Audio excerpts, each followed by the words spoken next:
So, yesterday we had a rough day with the tractor trying to keep it going.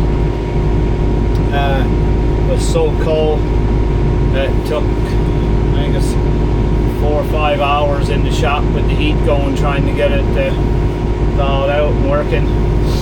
We finally managed to get that done, and we actually got to feed the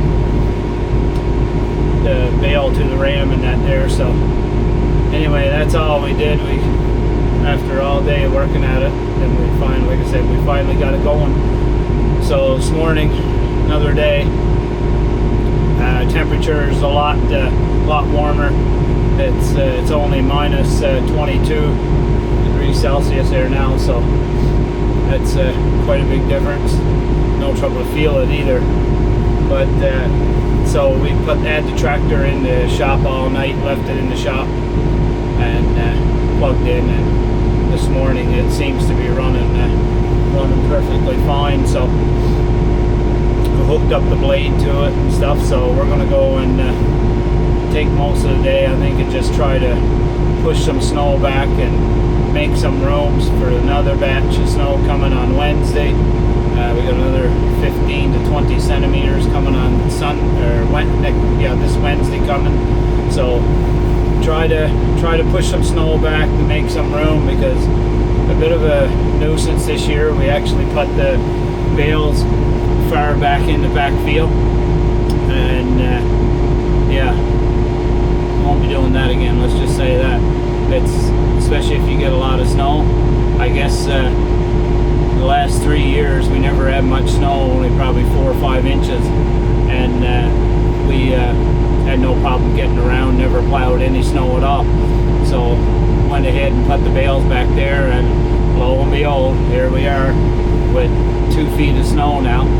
So it's tough getting back into it. So we're just going to go try to open it up, widen up the road some for drifts and stuff like that. So will be the biggest part of the day. Anyway, I'm down to a quarter on fuel, so I'm gonna go fuel up too as well. So yeah, so stick around. We'll have a little chat and do some talking and explain a lot of stuff, why we are doing what we're doing and what brought us to this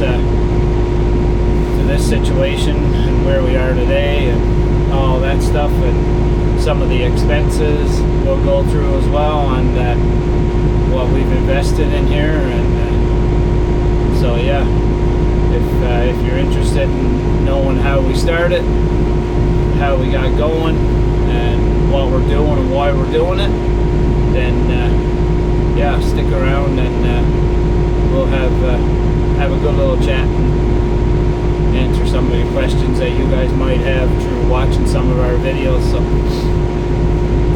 alright, let's get geared up and let's go plow some snow. Hey you, why are you not subscribed? Please smash that subscribe button and support this channel.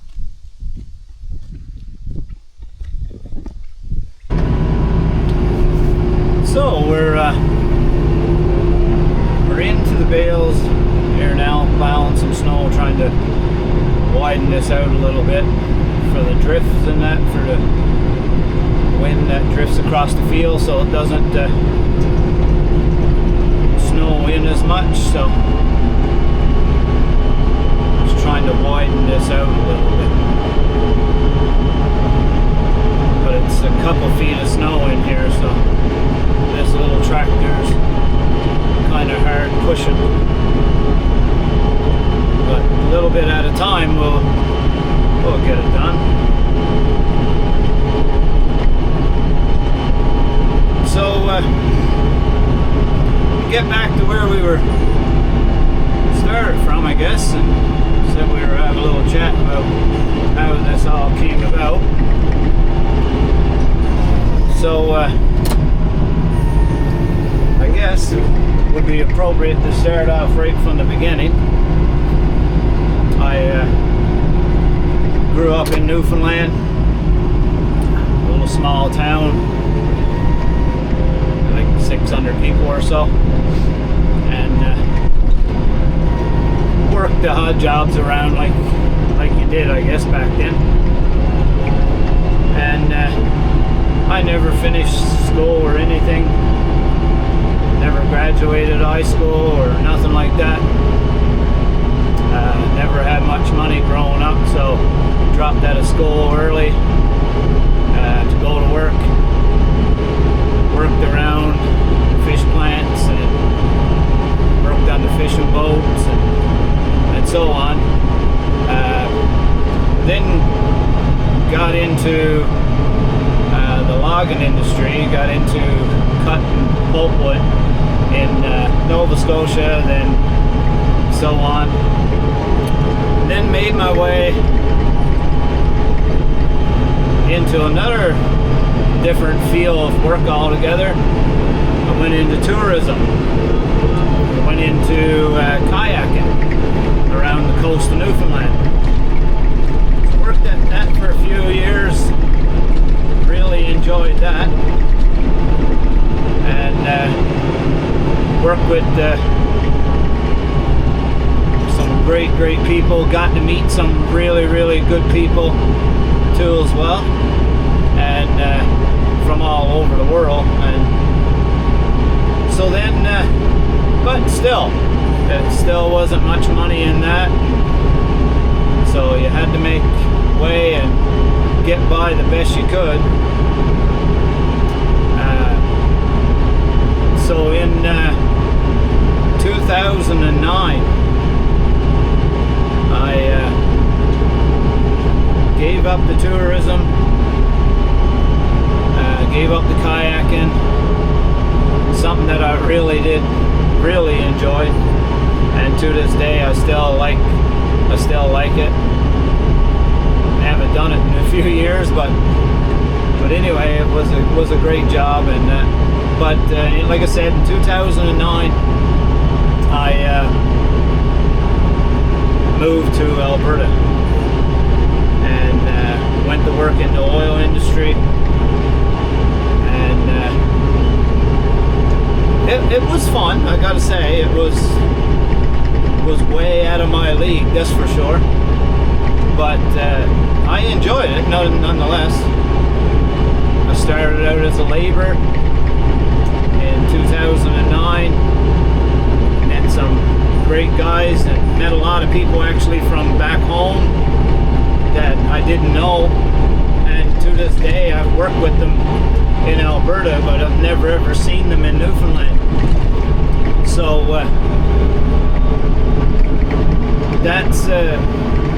that was interesting to me up there. Totally different field of work. Rough, tough, was a lot of rough and tough guys in the oil field.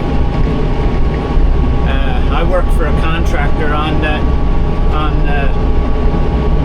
Suncor site, Suncor base plant. And like I said, I enjoyed it. It was fun. It was way out of my league for sure. Stuff that I've never seen before, never ever heard tell of before. Was trades and jobs there that I've never ever knew even existed. So it was a bit overwhelming, to say the least. And but anyway, I made it through and worked with a great company. Like I said, great people. Couldn't ask for any better people to work with. And in 2000 and I guess must have been 2011, I met Danielle by working up there, and which was fun. It was a great spot. She was a bit outgoing too as well, interested in the outdoors, and so that was good for me. I enjoyed that. We spent a lot of time out hunting and fishing, and just exploring Alberta, and I really enjoyed it and fell in love with Alberta. But in jumping through the snow, lots of snow here, and so we did a bunch of going around, enjoying ourselves. The money was great up here. We made some good money. We never had no kids, never had no bad habits. Stuck to ourselves and enjoying life and enjoying what we made, the money we made, and stuff like that. So after in 2016 was a big wildfire in Fort McMurray where I worked. So that kind of made us think about a different side of life,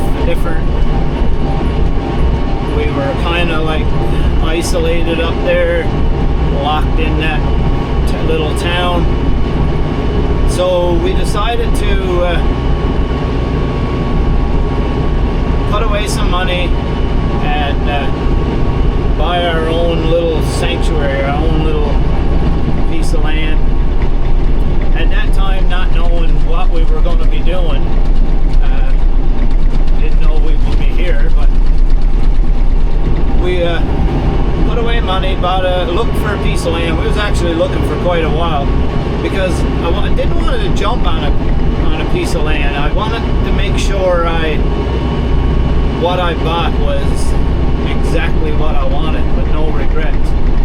And I'm not the kind of person to take big leaps in the life and stuff like that, and be spontaneous. But anyway, nevertheless, we're in this situation here in this place.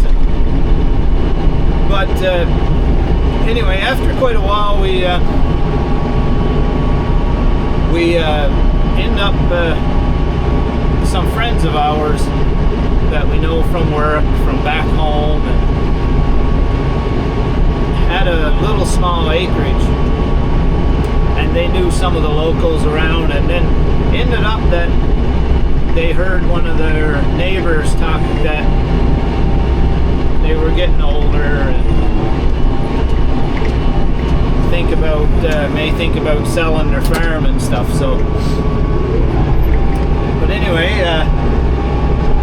they reached out to us and asked us, said, listen, you might want to come and take a look if you're looking, because this is a nice little spot, nice big piece of land, and you might be interested in it. So we did.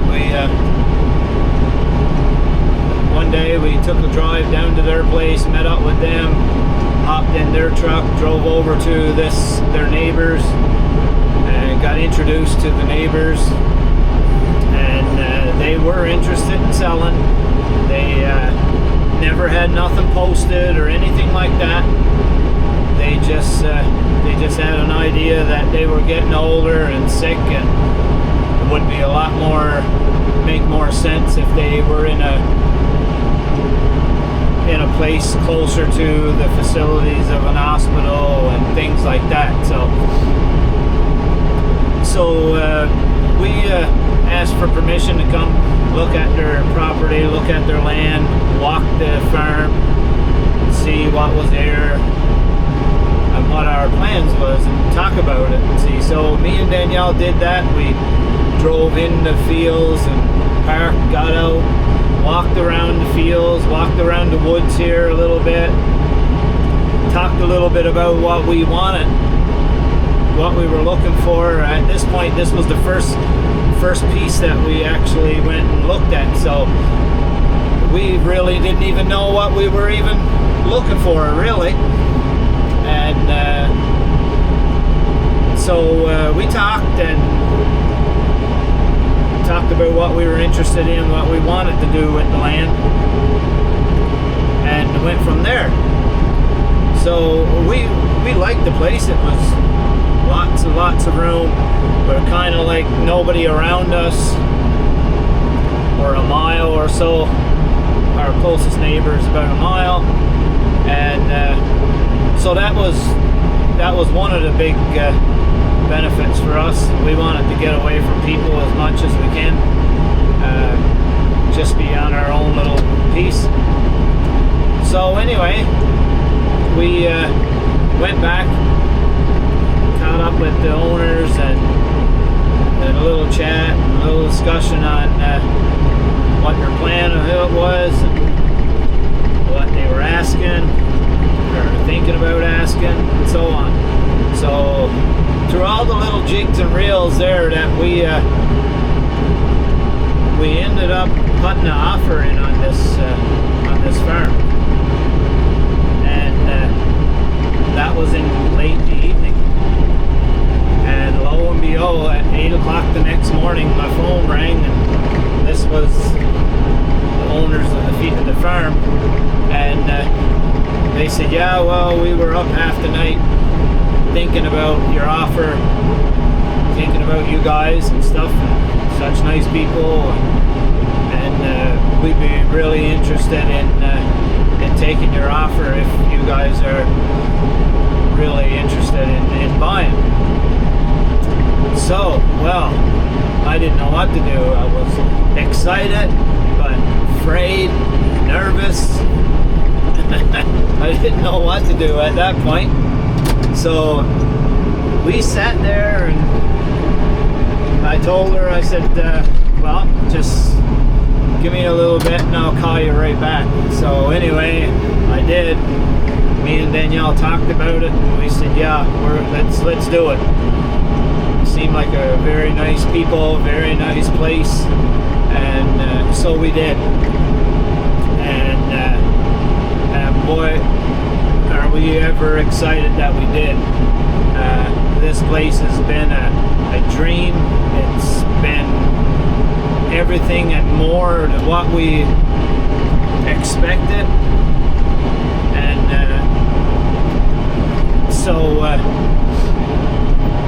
so then we moved in here, and well, we had a camper at that point. Never even had, we couldn't get into the house here because these people never even had a place to go. They didn't know where to go. They never looked for a place to go because they didn't think they'd be selling so fast. So being the type of people we are, we offered them to stay at the house, and until whenever. We wasn't in no rush to move into farmhouse or anything. We gave them the option to stay there as long as they want, and I didn't want any rent from them or anything like that. All I asked was that they pay the utilities in the house, and that's it, for the heat and lights, and they could stay as long as they want until they found a place that they thought was good for them. And because at that time in their life, they don't need the stress, they don't need the worry and the headache. So that's what we did. We settled on that agreement and let them stay there. They stayed there for close to 5 months, 6 months or so. They stayed at the house, and we were happy that they ended up finding a place and ended up finding people to help them move, and we helped them out on some stuff there when we had the chance, because at that point we were still working full-time jobs too as well, and so we were gone most of the time. They ended up finding a really nice place, and so we were really happy with that. So then what happened was they ran into a little bit of a dilemma, because they had a whole bunch of crap, garbage, all kinds of rubbish left. The land was in quite a mess that they needed to get cleaned up. So they were so worried, they didn't know what to do. They never had much money, so they couldn't hire someone to come in and clean up all of this mess that they accumulated over their lifetimes on this property. So they had big scrap piles here, and big buildings were falling down, old barns that were falling all down and everything, and so they were a bit upset that it was going to cost quite a bit to get all this cleaned out. So me and Danielle talked about it, and we came up with a plan, and we figured we'd help them out some. So what we did was, they had a whole bunch of farm equipment.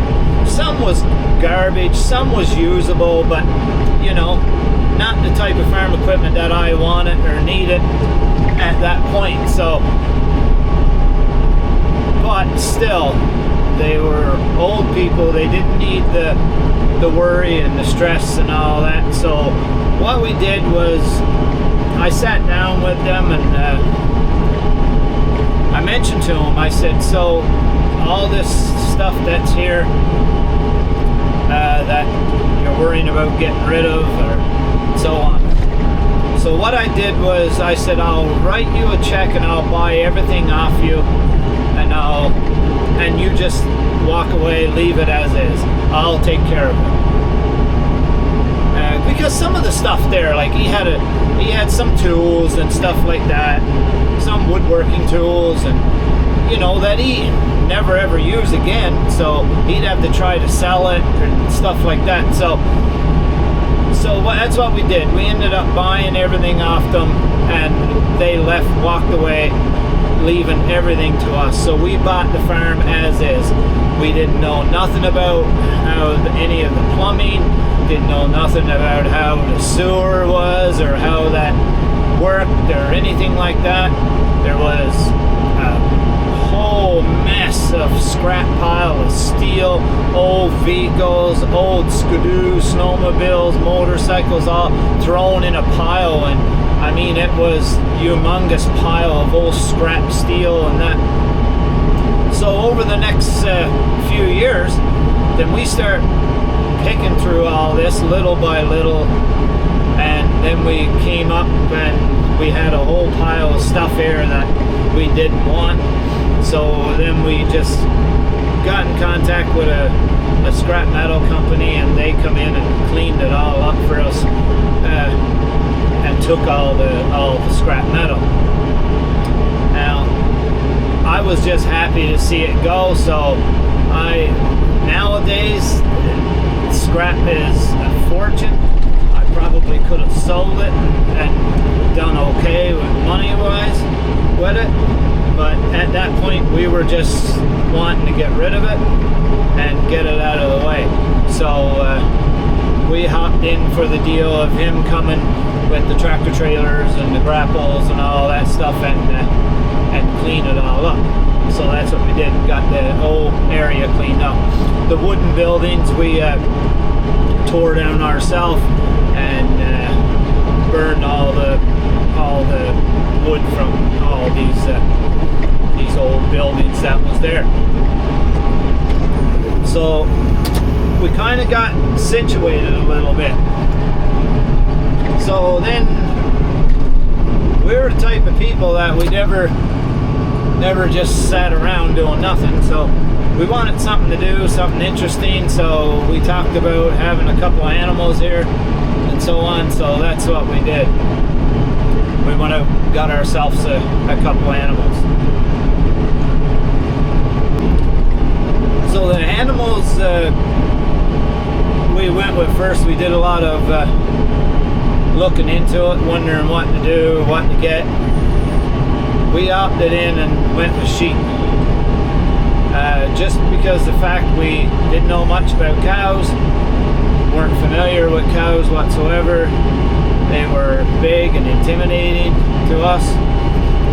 And you know, we never had any past experience with any of these animals. We never ever had any experience with owning a farm of this size. And so it was a big leap for us to be able to have this. And so the sheep was the pick for us because we wanted something to learn on. And so that's what we did. We went and picked out a dozen sheep, a dozen ewes, already bred, because we didn't want to get into having a ram or anything like that at that point. So we ended up buying a dozen sheep, and anyway, we were looking for young ewe lambs and stuff. We didn't know what the hell we were buying. We got in contact with this lady. She said, "Oh yes, yeah, we've got the young breed of lambs here, and they're bred to a North Country Cheviot ram. Very good, come from very good mothers, and all the big old spew and all of that." And then anyway, brought them home right excited. And that spring we had lambs, and we had shit lambs, shit problems. Oh man, the missus that we bought them off, she just took us for the ride. Cruel missus, cruel lady.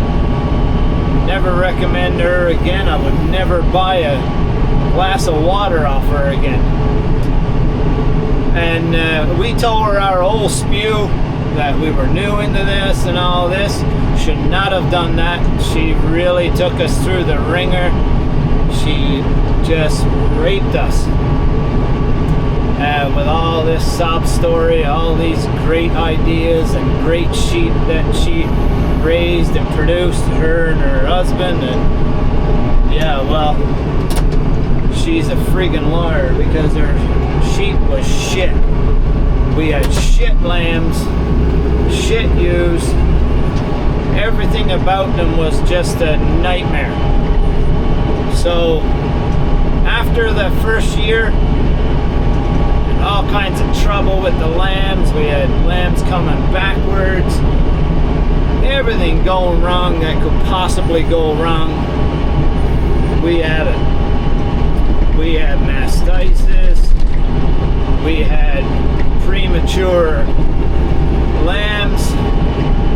We had lambs being born dead. And unbelievable, the trouble that we had from these sheep. In terrible condition. When we bought them, we didn't know. But anyway, thanks to the neighbors here, the Hutterite colony north of my place here, we got good friends with them, and they helped us through that. We just took all of these sheep and we got rid of every single one of them. Lost our shirt on them, but we learned a lot from them. So you never know what you're buying or who you're buying from if you don't have any experience. I never took anybody with me with any experience on sheep to go look at these sheep with me. I just went by a missus that I thought told me the truth, and she was nice and sweet, but under that face of hers, she was evil, very evil. So you don't know who you're dealing with out there on these matters and any matters. So yeah, you don't know. So I learned a lot from that. Learned not to trust people, and learned that don't just go by the look and their attitude, because the old saying is true. There'd be a wolf dressed in sheep's clothing out there. So and that's no truer word said. But anyway, we moved on. It didn't discourage us from it. We still had our feet sunk in the ground on having sheep and producing sheep. So we did. We went and bought some more off another really good person, and we bought some off the colony, off the guys that helped us out with the ones that was shit. So that went very well. These sheep produce unbelievable, and we were very, very happy, and can't thank those people enough for helping us out. So it got us off on the right foot, and so here we were with a bunch of new sheep on the go, and doing very well. But at that point, the lamb market wasn't that great back then, but still, it didn't cost a lot to raise them either back then. So then we start doing our research, start looking into things, and we had a whole tractor that we bought with the farm, an old 1850 cockshot. Worked great, but it was just way out of our league. So we ended up selling that tractor and ended up buying this tractor. Well, not actually this one, I guess, but we ended up buying one like this one. So the first one we bought had no cab. This one now we got a cab, thank God, because it would be such a nightmare trying to be doing this with no cab, which we did for 4 years. So anyway, we started out with the sheep, and we were doing okay. We were learning how to cut our own hay. We never ever had anyone come in to show us how to do that. We never ever cut hay before. We watched a lot of videos like you guys are doing right now from YouTube, learning from people like myself that have bit the bullet and have made a lot of mistakes and have learned from their mistakes. And but that's how you learn. That's how we did it coming up through, is we watched a lot of videos. We never had no one to show us, because everyone around here were big cattle farmers. They were all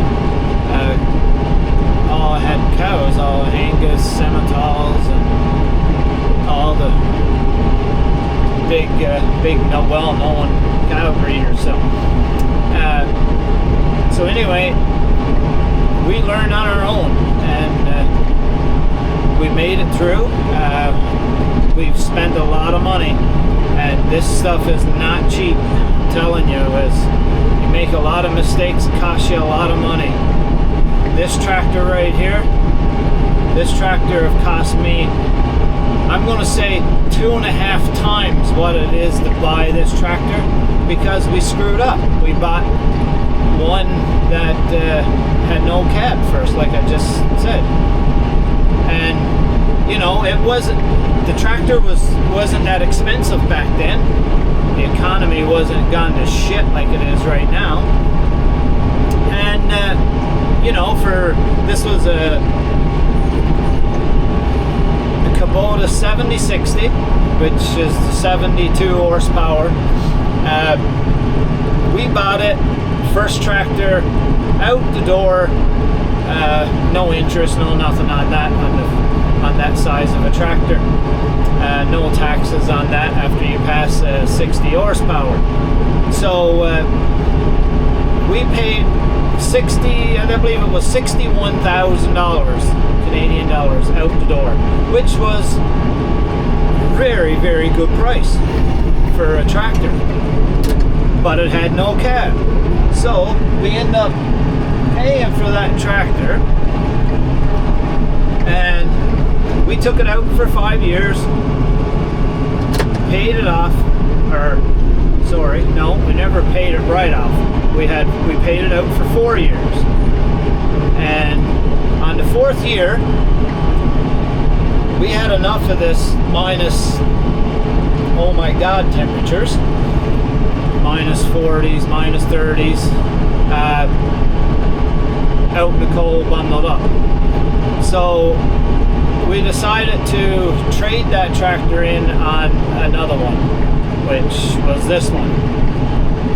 So we ended up going back to Kubota, and with the guys there at that shop, that Kubota dealer, hell of a great guys.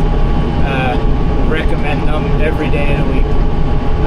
Great people to deal with, great people to talk with, service outstanding, the whole 9 yards. Great people. So they found this tractor that another guy had and was getting rid of. He was just getting out of farming, so he had this little tractor with only 1,000 or 1,200 hours on it, and lo and behold, that was about the same amount of hours we had on our other one. So, but anyway, this one was a step up.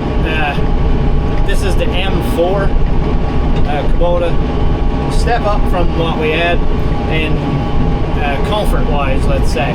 The cab, obviously, but the setup, the whole setup in this tractor is a little bit more comfortable, a little bit more user friendly. A few other different options in it, but anyway, it's great tractor. Love this tractor. So we ended up buying this one. So now we were right back to square one again with tractor payments. Right back to with the trade-in on ours.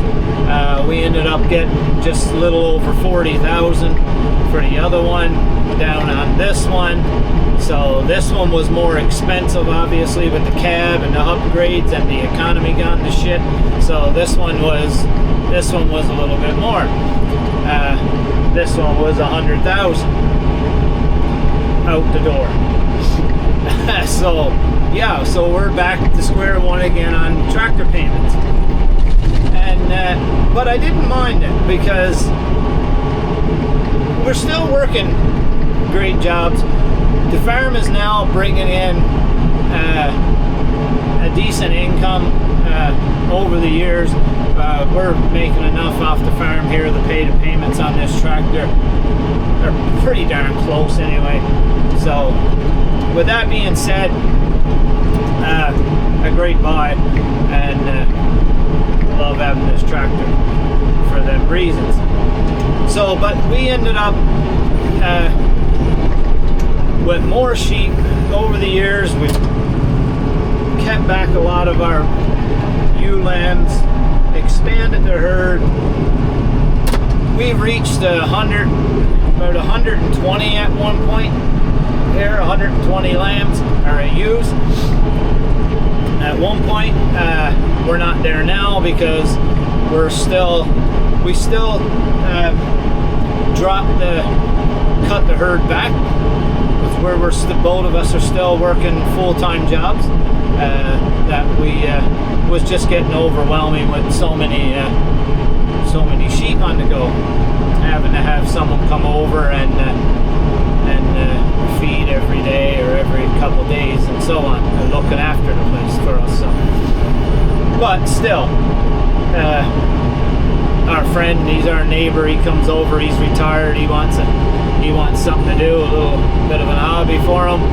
So he enjoys coming over and feeding sheep and putting out feed and stuff like that. So great for us. Doesn't cost us anything. Just all around great people. So over the period of the last 4 to 5 years of buying these tractors, I actually got another tractor too, a little small one that we bought between the jigs and reels of buying this one.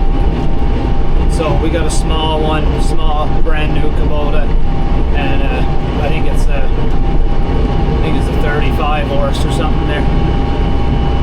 So anyway, we use that little one for cutting hay with a sickle, because we cut hay with a sickle here the whole fashion way. We don't have hay binds, disc binds, or anything like that. so we're still cutting with sickle. So we're here right now. We're cutting, I think it's 85 acres. We're cutting for feed for the sheep. And so anyway, to rewind a little bit back, after we had a few sheep, we got the herd built up to like I said, 100 and something. We've, after cutting the herd back now twice, selling off right on down to like 25 and 30, and then starting over again. So this year we actually did that one more time. Now this is probably going to be the last. I'm hoping this is going to be the last cut we're going to do. I'm hoping to hang on to build now and build up to our 250 to 300 ewes. But we've learned a lot over the last few years about sheep.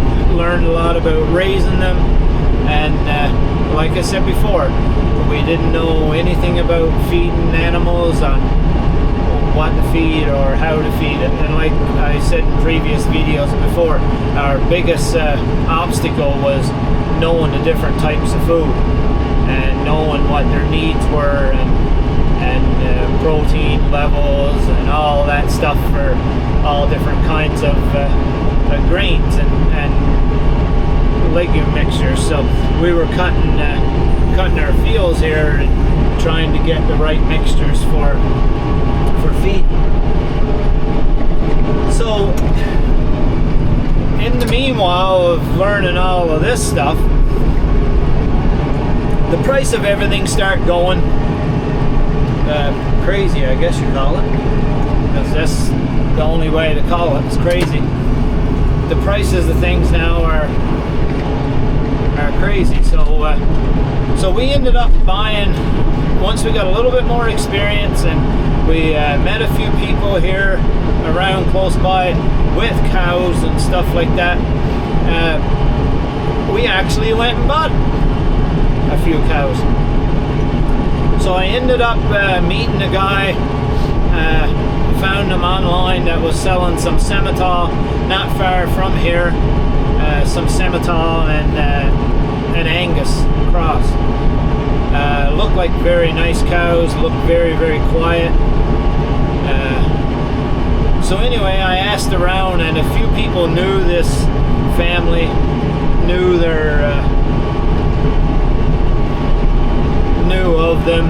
them from way back and stuff, knew their cattle and stuff like that. So anyway, it ended up, the feedback we ended up getting from these people were really good. So anyway, we called them up, asked them if he'd be interested in selling. I would like to buy 3. So I bought 3 cows, and the reason why he ended up selling them, it wasn't anything wrong with them. They were bred cows, and what happened was the bull actually got out and bred these cows different breeding cycle than the rest of his herd.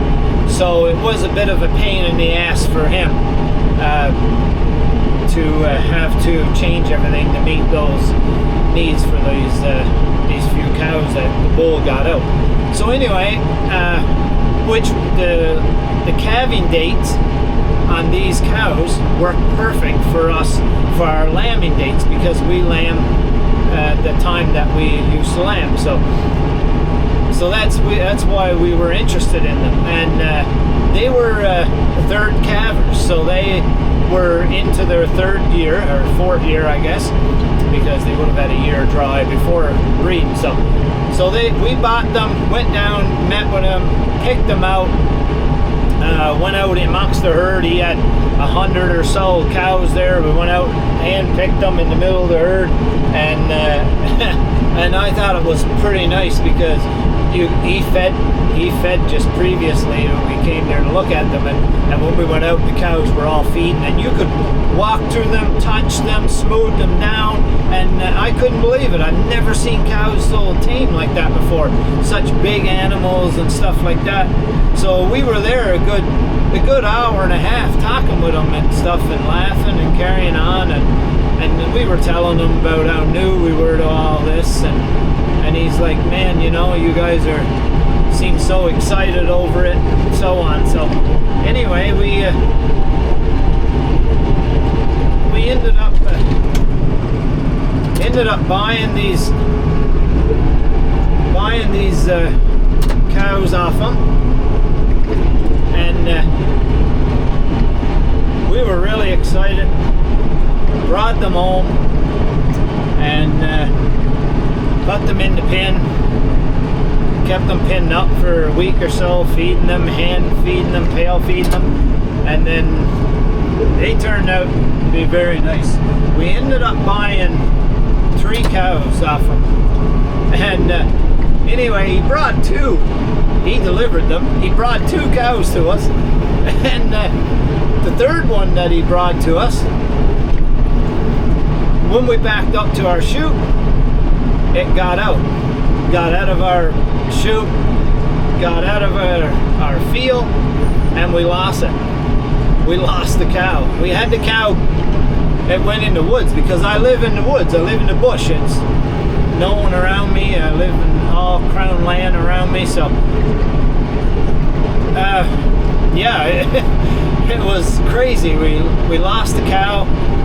It went in the bush. We had it gone. Couldn't find it. 3 weeks later, it shows up to my neighbor's down the road a couple miles. He's got cows. It shows up into his field. And so anyway, he calls up and says, man, listen, your cow's in with mine. In with my herd. I'm like, oh, okay, great. He said, don't worry about it. It's fine. It's in there. I said, you sure it's mine? He's like, yeah, the tag number is what you said it was. It's your cow. But he said, I got some bad news. I said, what's wrong? And he said, the cow is wild as hell. You can't get close to this thing, it will kill you. I'm like, huh, really? Like, I guess being out in the woods that long, I guess it went wild. And man, was it ever mean. It would literally kill you. You couldn't, like, if it seen you walking in the field, it would come running for you. So anyway, I had to make some changes and some decisions, because I wasn't ready to be able to handle something like that. So we sat down and had to come up with a plan on what we were going to do. So my neighbor said, listen, I tell you what, keep it at my place, because actually here at the farm wasn't ready to be able to handle a cow like that. And the way he fed and stuff like that, he didn't mind if it was wild. So what he did was, he said, listen, I'll tell you what, the cow had calved at this point, so it was actually 2 cows at his place, so a cow and her calf. So anyway, I took the calf, brought the calf home, and the calf turned out to be not that bad. It's a little bit sketchy, but nothing you couldn't handle. So we ended up keeping the calf off that cow, beautiful calf. And my neighbor said, listen, I'll tell you what, I'll make a deal with you. Leave the cow here, and I'll give you a heifer to replace it. Well, I was like, oh my God, really? And he's like, yeah, I'll give you, like, it trod a great calf, it's in great shape, it spent quite a while in the woods by himself, and it's in the winter, and it did good.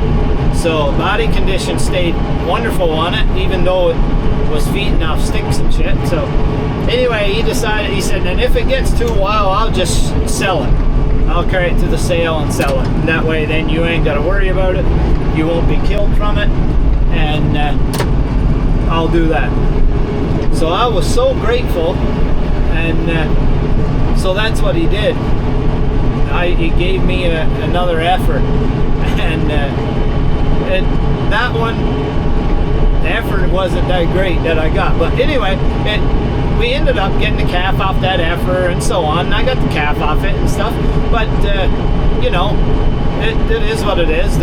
You don't know what a cow is until it's got half its life used up. But anyway, we ended up getting calves off that heifer and so on. But anyway, we're here now with 8 cows, 8 great cows, and actually I ended up buying another one off another one of our neighbors. They're real good neighbors. I ended up buying another calf off him, another heifer calf. That's actually still at his place for the winter. We'll pick it up in the spring. But yeah, and that's where we are at the cows. And the cows have been doing great. We love them. They're quiet, easy to handle, and so we're enjoying that part of it. So by having the cows, then that steered us in another direction altogether. So we'll get back to our little chat. Had to run out to the house and pick up the trailer that has to be taken into the back field here and put away. So there's a few things there we picked up at the auction. So I'm just going to take it in and put it away for the winter, because none of this we need for this time of the year anyway. So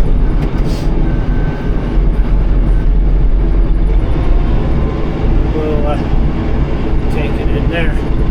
So I believe we left off back where we was talking about getting the cows and then our next step into the farm. So the next step was, for us, we had the cows.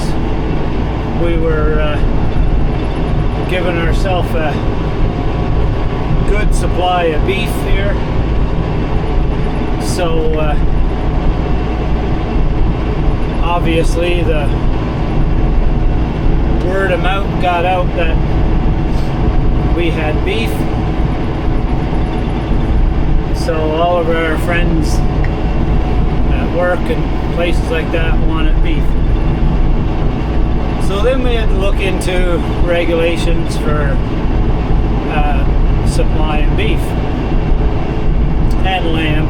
We did have a handful of goats too as well, so it all fell under that same category, I guess, of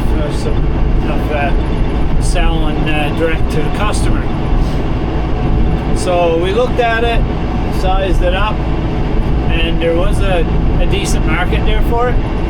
So we went with it, and we had done some research, made some phone calls and all that stuff. So then we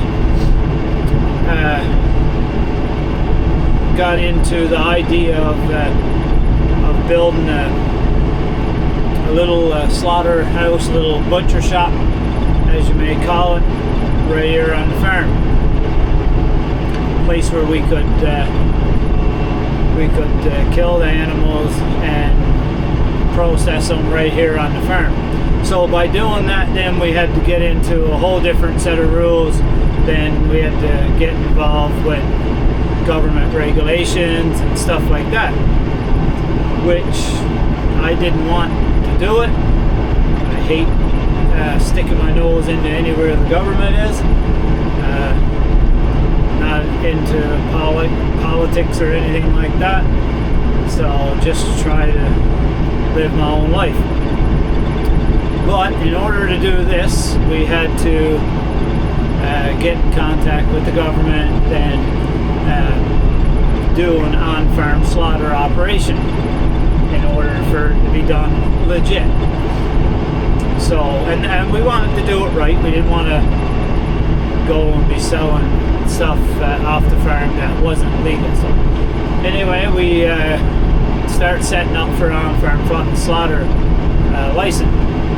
Well, that involved a lot more work than we wanted, but anyway, we were started, so we stayed at it, and eventually we got all the paperwork done, all the documents gathered, and we had the inspection done from the on-farm slaughter operation government side of things come in and certify the farm building. So it was a whole bunch of regulations there that we weren't aware of. But anyway, we worked through the obstacles with them. They were pretty good, I must say, for a government organization. It was pretty good, to say the least. So anyway, we ended up getting that all set up. We got the building built. We got all the stuff put in there, all certified. The only thing is with the on-farm slaughter operation, it's a sale of uninspected meat at the farm. So the meat that we sell is uninspected. Therefore, there's a whole bunch of different regulations that falls in under. Too much for me. The list on here would only bore you with the regulations, because a lot of it is what it is, I guess, at the end of the day. But was a lot of work put into trying to get it set up. So we can't sell actual steaks or actual lamb chops or anything like that right off the farm. We have to sell it in halves or quarters and so on, depending on the animal, whether it's halves or quarters. But that's the way we sell it. And then there's a whole bunch of stuff goes with that too, with bunches of paperwork, legal documents, and a whole ton of stuff. But anyway, we ended up setting that up, and that took right off. I was really pleased. We sold everything that we had to sell direct to the customer, and that went very, very well. Was a lot more interest in that than I thought it was going to be. That's been going. We've been doing that now for the past almost 2 years now, and that's been going really good, I must say. Through all the work and the crap we had to go through, it paid off. So that's another bonus and another different income from the farm versus selling to auctions, getting live weight prices and stuff like that at auctions on sale days.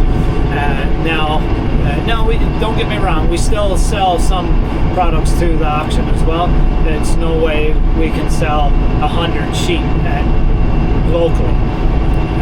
We're not established that much yet. There's not enough people knows about it for that. We're not the ones to be out advertising it online or anything like that. But anyway, we sell what we have. We do chickens every year.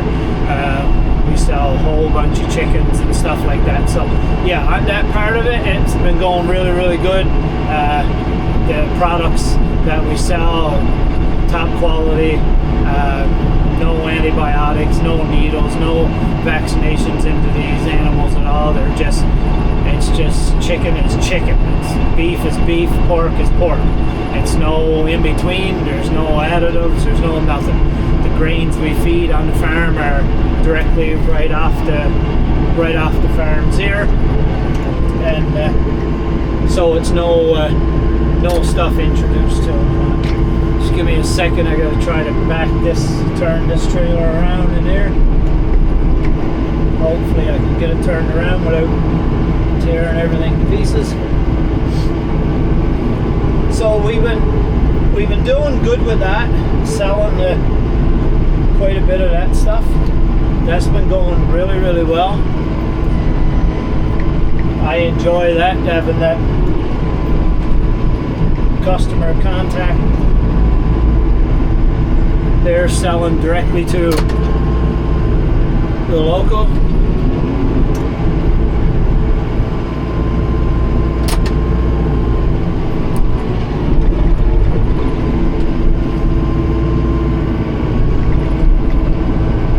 But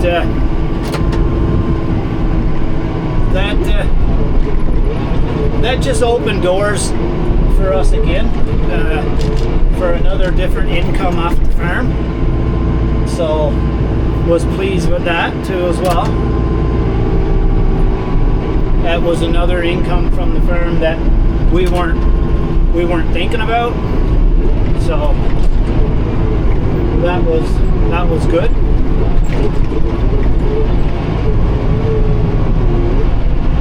Not enough snow plowed here to be able to get turned around properly, so a little bit of fooling around here. So, like I said, that created another income for us, which we was pleased with that. That's doing really well too. So that keeps all of this alive and keeps all of this working. So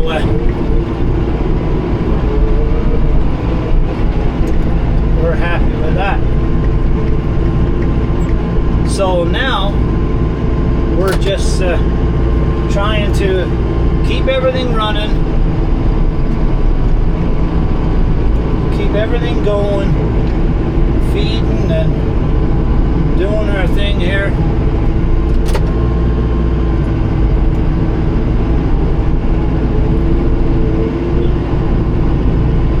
But it has its challenges, that's for sure.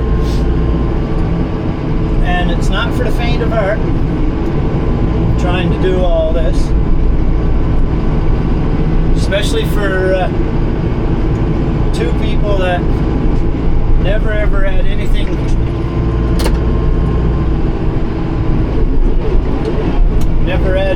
to do with any of this before in our life.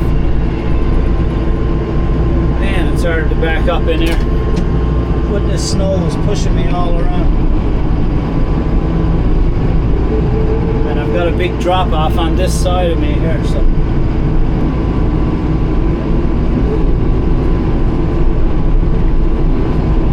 So this old farm thing, that's how it started. Kind of one thing kind of lead to another, and before we knew it,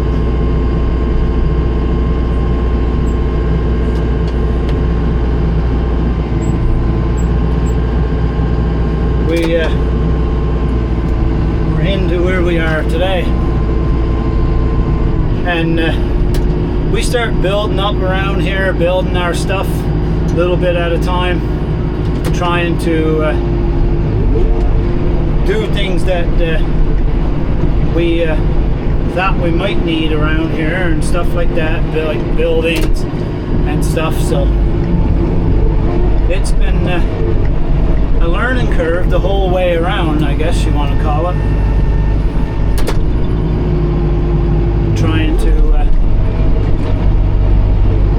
Trying to get everything straightened away, trying to do everything right as we know it. It's not that easy. There's lots of changes, comes things you wish you knew before and stuff like that here, but anyway, it is what it is. At the end of the day, you learn as you go, kinda.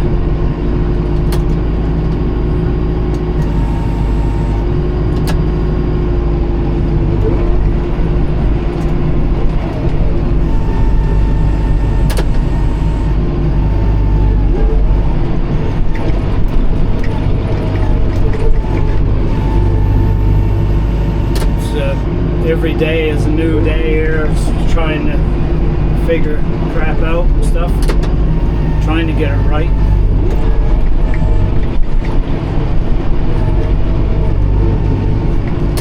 Not always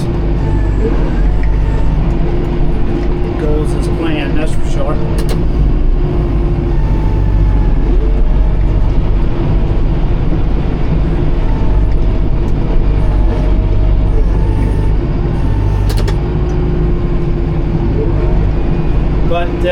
But that's how we came about here, and we're still learning. It's a big task for us every day, trying to figure this out, and I guess we'll be the rest of our life trying to figure it out. There's people been at it for years and years, and still trying to figure this out. So. It's not easy by any means. It's just trying to do what you feel is right. And like I said, with all the crap going on in the world today, is a big was a big motivation for us to try this and live a life that you got decent food to put on the table, and all the crap that governments and big corporations are putting into food these days. And it seems to get worse and worse and worse every day.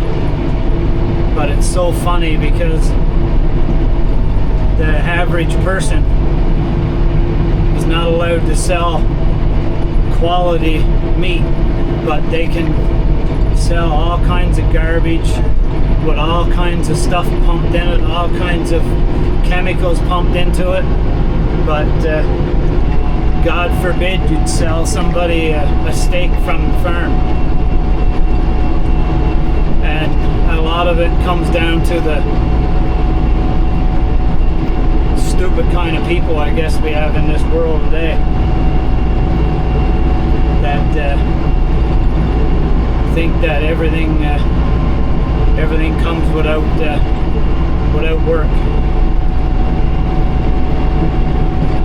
But one of these days they'll feel the smart of it, I guess, and find out that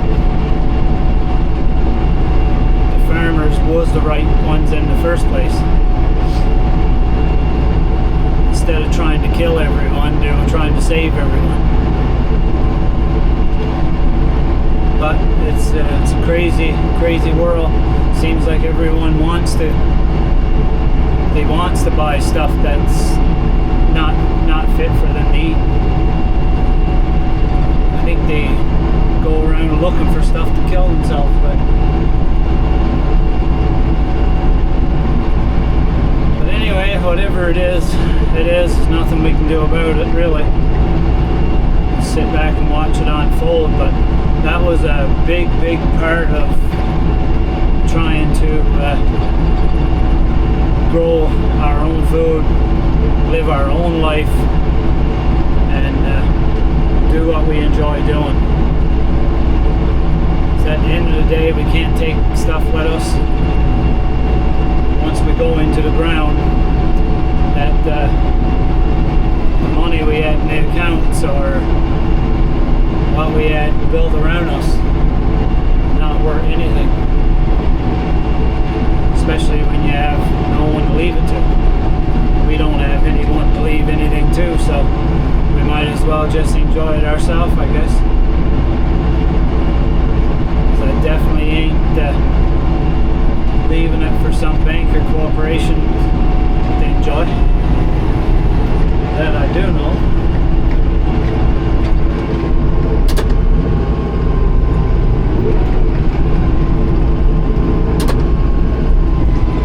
So being here on our own, away from everybody, away from all the chaos,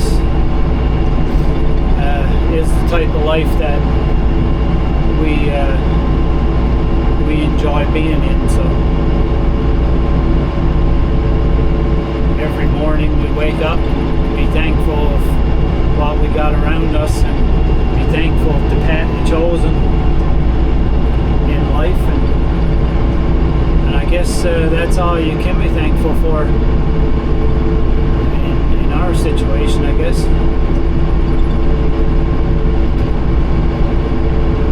We had a great life, we had great families,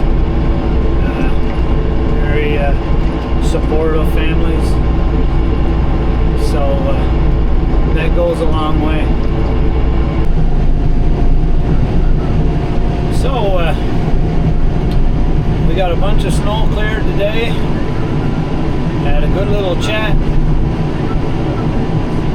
in this cold day, so it's a good day to spend in the tractor. No troubles with the tractor today, thank God. So we're switched over now from the plow to the forks here now, hauling some silage out to the pen where the sheep and cows are. So we have to start feeding tomorrow, so just bringing some bales out here now, just a couple, using the bales that we wrapped this summer from the field here. We used a tube line wrapper, so using some of that. First couple bales was crappy. The moose had the end tore open, so the first couple bales there was a bit moldy, but looks like once I got into the third bale there, it looks like it's really good feed. So still not even frozen in the middle, so smells really good, so must be pretty good stuff. So it's quite a bit of alfalfa in this, so should make some really good feed. So want some really good feed now because it's only another 3 or 4 days and the ram goes out to use, so start the breeding cycle. But yeah, that's what we've been at all day today. So again, thanks for sticking around with us and putting up with our craziness and stuff like that. So we're going to head out now, drop those bales, and then be done for the night. Got a few things to get done in the house tonight, so that's another advantage of winter here. So we usually catch up on some of the things we have to do in the house, like renovations and so on. We also that time of the year when we try to catch up on a lot of orders of cream and salves that we ship out all over the place, so that's another little something we do for income here at the farm. So keep up with that, keep our customers happy, keep our customers going. So yeah, it's starting to get a little late here now. So, well, not late, still only 4 o'clock, but it's starting to get dark here now. So but anyway, just want to say thanks again for tuning in with us and watching our videos and supporting us. So again, if there's any questions or anything on what we're doing and how we're doing it and reason for why we're doing what we're doing, please let us know. Send us a message, email, or something, and we'll try to answer some of the questions. I hope the little chat we had today about how we started this whole system, I hope that cleared up some of the questions some people had. So yeah, again, thanks again for watching, and please stay tuned and make sure to hit the like and subscribe button and follow along for more adventures and more jobs that we do here on Noble Farms. So thank you very much and have a great day.